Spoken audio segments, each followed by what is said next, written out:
안녕하세요. 독거 변호사 이 변호사입니다. 오늘은 제가 왜 노총각이 연애를 못하는가에 대해서 얘기를 한번 해보고 싶습니다. 주변에 저한테 그런 질문을 하는 분들이 굉장히 많습니다. 여자친구가 없냐? 없다 그러면 왜 없냐? 왜 너는 연애를 못하냐? 왜 너는 멀쩡한데 왜 그렇게 사냐? 그런 질문을 많이 받아요. 제가 모텔 솔로는 아닙니다. 저도 연애했던 경험이 있고요. 예전에 연애를 되게 오래 했던 경험도 있고, 그리고 그 이후에도 연애했던 경험이 있어요. 근데 이 문제는 40대에 접어들면서부터는 제대로 연애한 적은 별로 기억이 안 나요. 그래도 있어요. 연애한 적 있어요. 근데 제가 왜 연애를 못하냐면, 대한민국 사회에서는 남자가 40이 넘고 40대 중반이 넘으면서부터는 저 같은 경우에는 단지 연애를 좀 하고 싶다는 생각이 드는데 그게 굉장히 어렵더라고요. 왜 어렵냐면 연애라는 게 대한민국 사회에서는 어느 정도 나이를 먹으면은 결혼과 연계가 안 되면 연애를 할 수가 없습니다. 특히 여자분들이 현실적으로 여자분들은 30대까지가 가임기잖아요. 젊은 세대를 2030 세대라고 말을 하는데 여성분들 같은 경우에는 젊은 나이가 지나면 아이를 낳기 어렵잖아요. 그래서 그런지 30대 한 후반 정도 되는 여자분들이 제가 보기에는 가장 조급한 것 같아요. 요즘에는 좀 더 발전해가지고 40대 초반 여성분들도 뭐 아이 낳는 거에 대해서 희망을 포기하지 않고 40대 초반 노처녀들도 남자를 만나는 것 같습니다.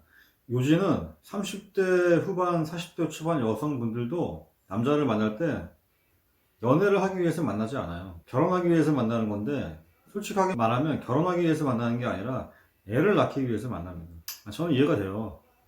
제가 이전 영상에도 그런 얘기 했지만, 남자건 여자건, 특히 여자 같은 경우에는 세상에 태어나서 나의 아이를 한번 낳아보고 죽어야 된다라는 게 본능입니다. 그러하니 그 아이를 낳을 수 있는 거의 마지막 단계가 한 40대, 늦어도 한 40대 초반인데, 아니 물론 뭐 그것보다 더 나이 많은 나이에 아이를 낳는 경우도 있지만 그건 예외니까 늦게 봐도 40대 초반인데, 여자분들은 40대 초반까지도 결혼에 대한 집념이 강해요. 아이를 낳는 거에 대한 집념이 강해요. 대한민국 사회는 유럽이나 서양이랑 좀 다르잖아요. 우리나라는 아이를 낳는다라는 게 결혼을 전제로 하지 않으면 굉장히 좀 어려운 그런 나라잖아요. 사회 분위기가. 제 생각에는 우리나라도 좀 바뀌어야 될 것 같습니다. 반드시 결혼을 해야지만 아이를 낳을 수 있다라는 거는 좀 말이 안 돼요. 연애할 수 있죠. 그냥 만나서 좀 사귀다가 잘해주다가 그러다가 헤어지는 게 그런 일을 하고 싶지는 않더라고. 왜냐면 내가 막 좋아하지도 않는데 내가 단지 심심하다고 여자를 만나서 연애를 해야 되나 이런 생각이 들더라고요. 그리고 또 여성분들은 30대 중후반부터 40대 초반까지 여자분들은 굉장히 아까워요, 시간을. 왜냐면 이제 아이 낳을 시간이 얼마 안 남았으니까.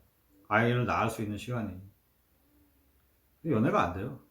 근데 사실 이거는 비단 40대 초반까지 여성뿐만이 아니라 뭐 돌싱이건 50대 여자건 여성분들은 똑같은 것 같습니다. 여자분들은 40대 후반 여자분이라 하더라도 미혼 여성 중에 남자를 만날 때 뭐 진지한 만남을 원한다 그런 얘기 많이 하더라고요. 당연히 진지하게 만나죠.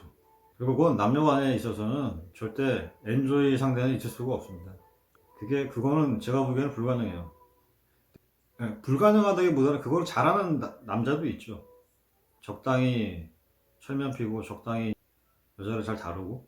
근데 저는 그걸 잘 못하겠더라고. 그래서 저는 연애를 안 해요. 연애를 못 하는 거지 뭐. 왜냐면 저는 사실은 결혼할 생각이 별로 없어요. 결혼할 생각은 없는데 여자친구는 있으면 좋겠습니다. 대한민국 여자분들은 특히 저보다 조금 밑에 있는 여자분들은, 나이가 좀 밑에 있는 여자분들은 결혼 생각 없는 남자를 만날 생각이 1도 없습니다. 그래서 제가 연애를 못 하는 겁니다. 예.